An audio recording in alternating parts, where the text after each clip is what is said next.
All right, let's take a look at the switch list here for our work today. This is a great example of why I just really love JMRI.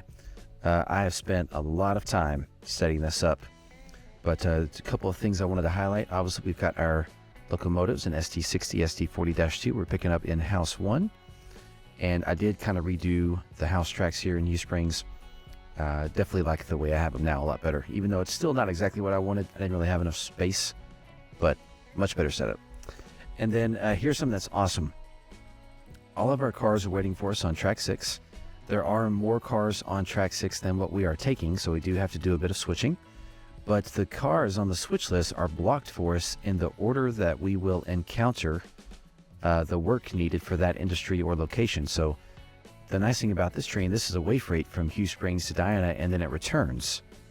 So there are some industries we switch on the way to Diana. There are some industries that we switch on the way back just because of how the switches are aligned. And like these 4 cars here going to either Emerson Scrap or Lone Star Specialties, they are trailing switches when you're heading north.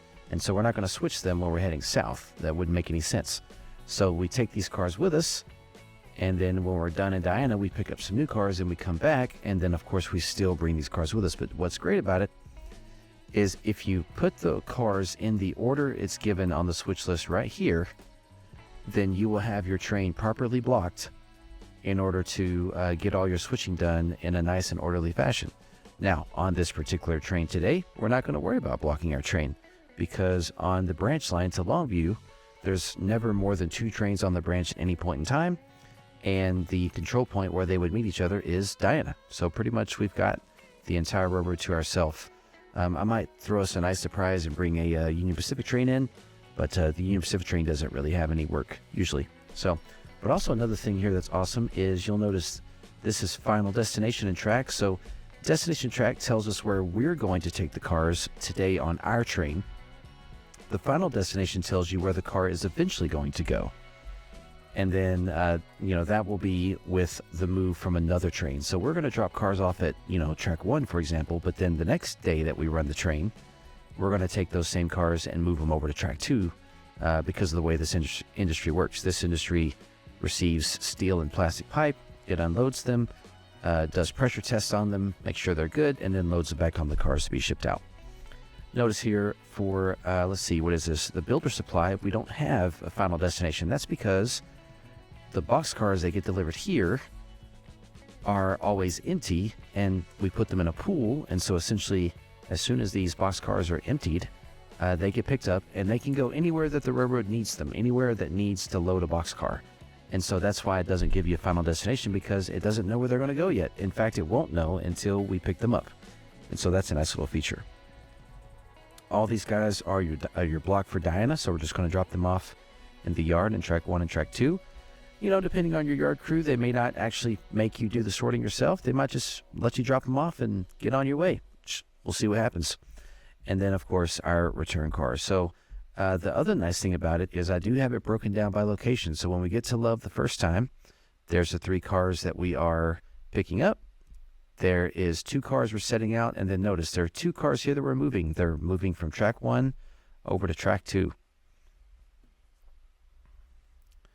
All right, and then next up, we've got our 1 car at Ore City. Actually, sorry, 2 cars. 1 pickup and 2 setouts, not bad. That's at the builder supply there.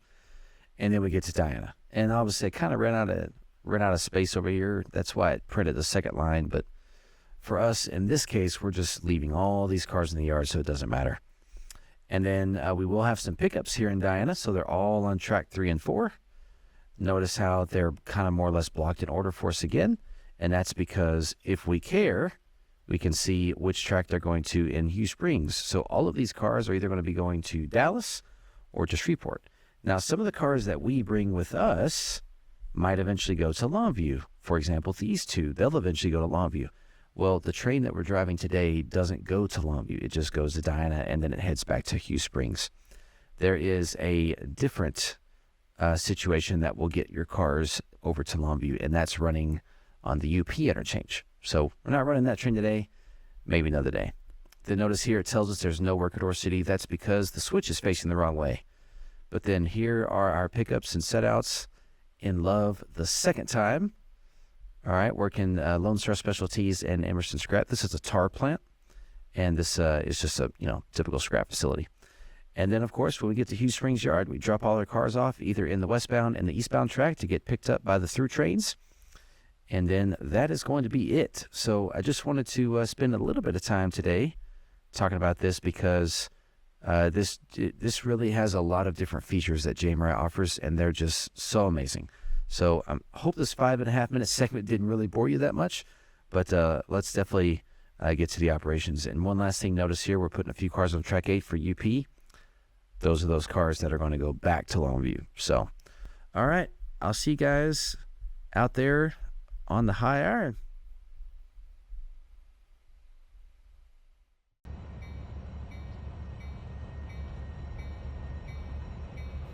Well, our power today is an SD60, followed by an SD40-2 from the glory days of railroading, the 70s. We're going to run point on the SD60 at first as we head south from Hughes Springs, and then on the return trip, we'll be leading with the SD40-2. I'm going to speed the switching up in this video like I usually do for operating videos. So for this video, we're going to go ahead and pull the whole train bias just to get an idea for which cars we're going to be taking with us and which ones we're going to be leaving here. I think out of like 26 cars, I think we're taking 23 or something like that. I can't remember the exact amount. But there were definitely, I think, just 3 cars or maybe 4 that we left back. Not too bad. Yeah, on second thought, I think it was probably 4 because I know it was those 2 coal hoppers and those 2 guns. I think everything else goes with us for the most part. Pretty busy day today. The nice thing about this way freight is it does head south from Diana. It does some switching. The first up industry is Nov Tuboscope, which is a pipe testing industry that basically takes pipe, unloads it, and then does like pressure and water tests or leak tests, and then loads it back up and ships it out. So here we are departing Hughes Springs, heading south. This area still needs a lot of scenery. I just have the yard laid in. I've got the backbones and the skeleton of the town and the roads, and that's about it. So don't judge me for the detail here. As I continue to build this route here in the next few months, I'll get some scenery done on this part. It'll look nice.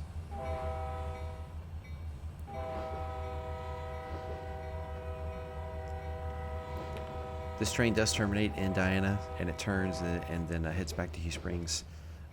It doesn't take any cars south of Diana because there's a local that runs out of Diana, which switches all the industries in Diana and south of Diana.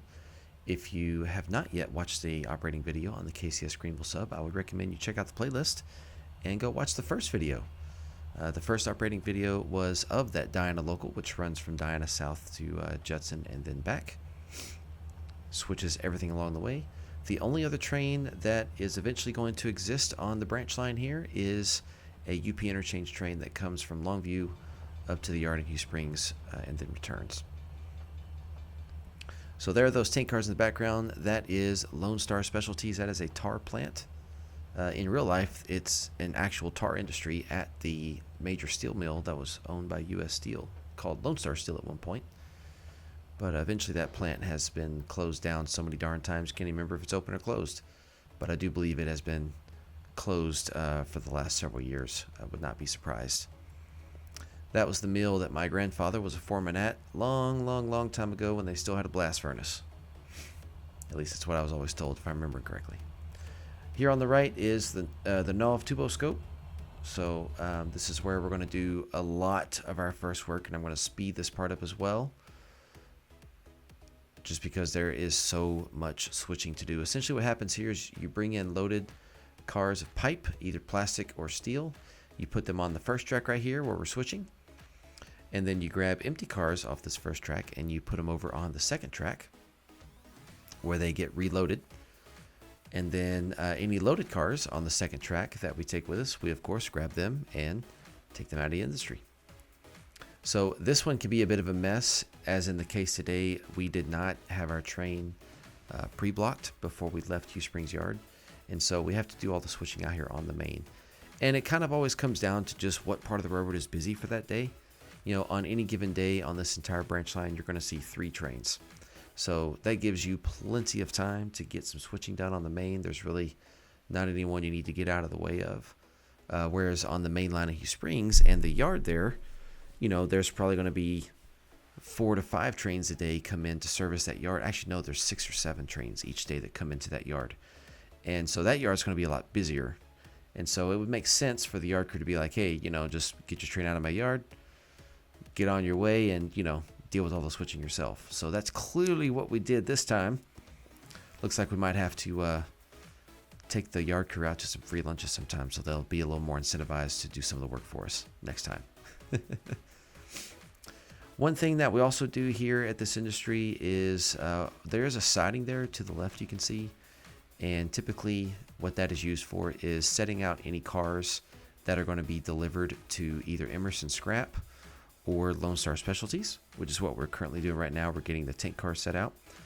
Typically also a good idea, although I forgot to do it, a good idea is to also leave any cars that you just picked up from Nov Tuboscope and set those on that spur as well. There's no point in taking them with you to Diana, only to just bring them back. But here we are departing. This is officially the little community of Love. Practically a non-existent community. It's really just a name on a map. If you're from Love, don't be mad. I'm sorry. I know there's a few people that live out there, but there's not much. And here we are coming into Ore City. Ore City no longer gets any rail service. This is the part of the line that is completely fictional. And that's okay. I'm cool with that. But we do have a builder supply warehouse here in Ore City that receives boxcars. It can be loaded with either bricks or lumber. What else did I... Oh, like tools and machine parts, things like that.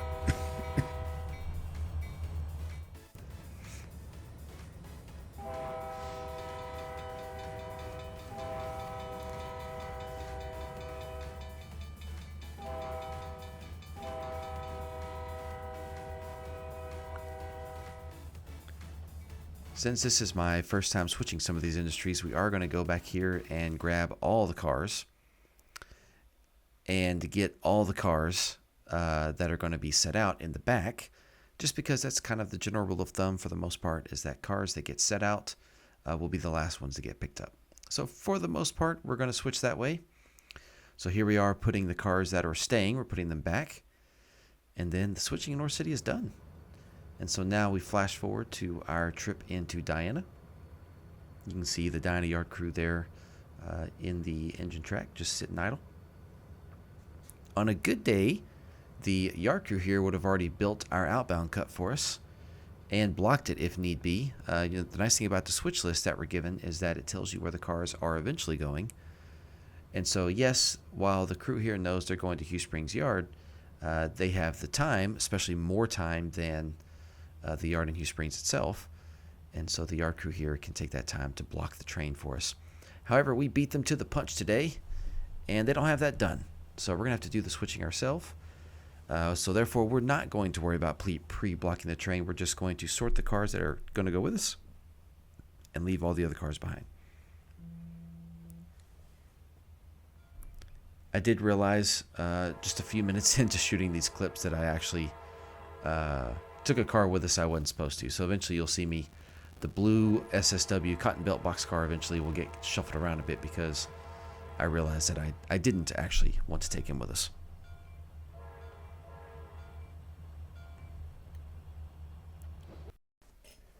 And as mentioned, here comes that cotton belt box car.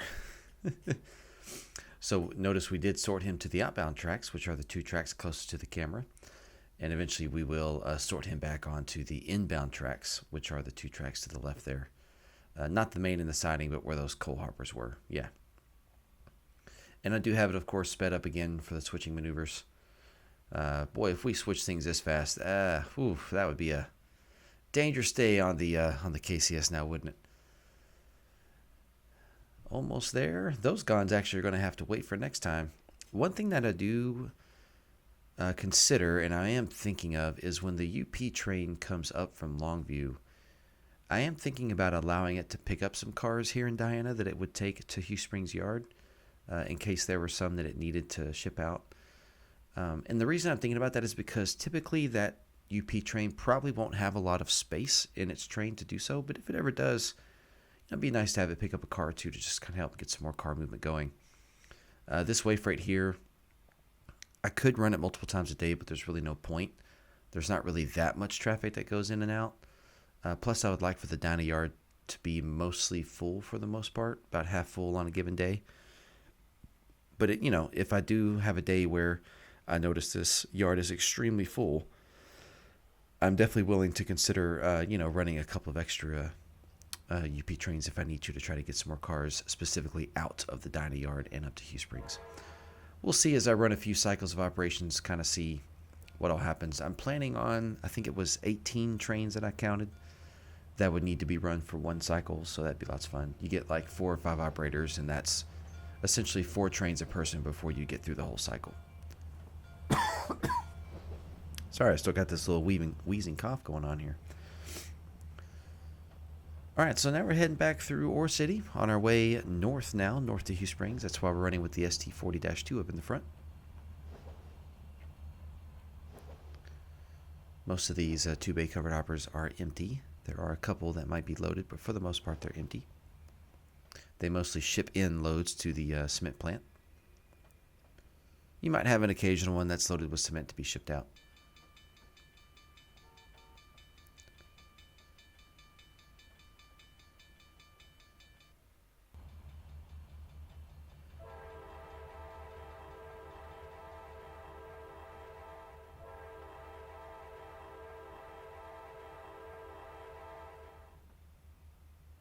We are rounding the curve again back towards NOV or NOV Tuboscope. Now we're starting to get ready here to do our switching at Lone Star Specialties.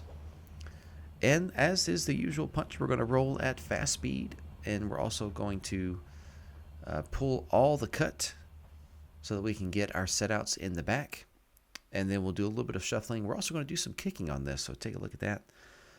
When everything's kind of sped up, it's not quite as noticeable as you might like, but you can still kind of get the feel for kicking cars. That is one thing I do enjoy about the simulator is you can get some good old kicks on the cars.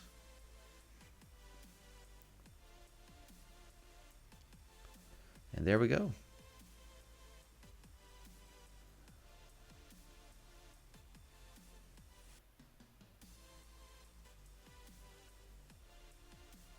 Now we're over at Emerson Scrap, kind of the same deal. We're going to pull the whole cut, put our set out in the back.